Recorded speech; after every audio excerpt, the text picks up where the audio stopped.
Hello मित्रलाई नमस्ते भन्दै आज चाहिँ यहाँ हामी बुढाबुढी किचनमा एकदम कुक पनि कस्तो भन्दा अब स्पेशल आज चाहिँ कोदोको यो के भन्छ कोदोको ढेँडो बनाउँदैछ। अब आज चाहिँ हामी कोदोको ढेँडो खाने कसरी हाल्दैछ भने कसरी बनाउनुपर्छ। मैले त फर्स्ट टाइम बनाएको। चाल्नु पर्दैन कोदोको पिठो? चाल्नु पर्दैन। ला पानी बेसी हुँदैन।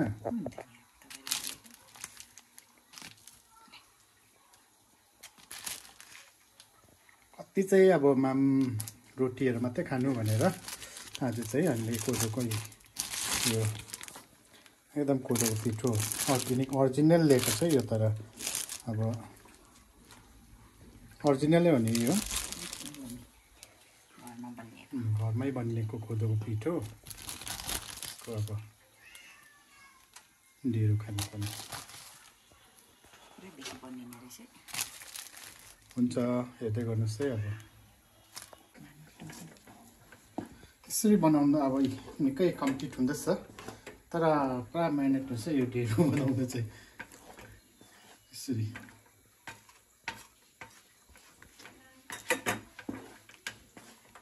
पानी अलिक बेसी भयो जस्तो लाग्यो है कि ठिकै हो। अब हाल्यो त सेतै हुन्छ।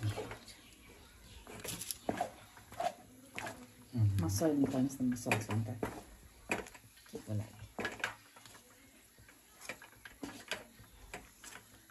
सधैँ आज अब बुढीले बनाएको मात्रै कति खानु भनेर आफै बनाएको। अब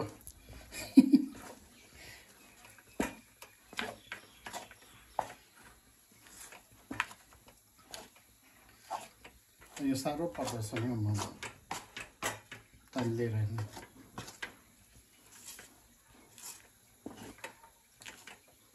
ओरिजिनल कोदोको पिठो हामीलाई चाहिँ घरबाट पठाइदिएको।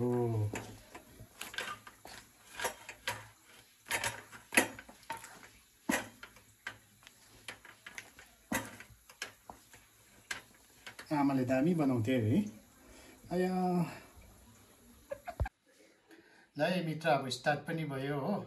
अब चाहिँ खानु मात्रै रह्यो। अब स्टार्ट गर्नु लागि चाहिँ तपाईँलाई फर्स्ट भन्दा चाहिँ यो ढेँडो भयो हो, ढेँडो। त्यहाँदेखि यो चाहिँ फापरको साग हो, यो चिया सिड, यो उयो नै भनेको पम्किन सिड के चाहिँ यसबाट बनिएको चिया सिड हो। अचार, यो किनेमाको झोल। अब योसँग मजाले खाने। हेर्दै गर्नुहोस् होला।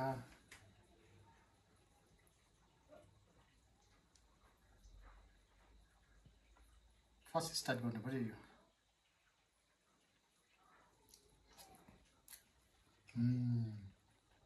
दामी।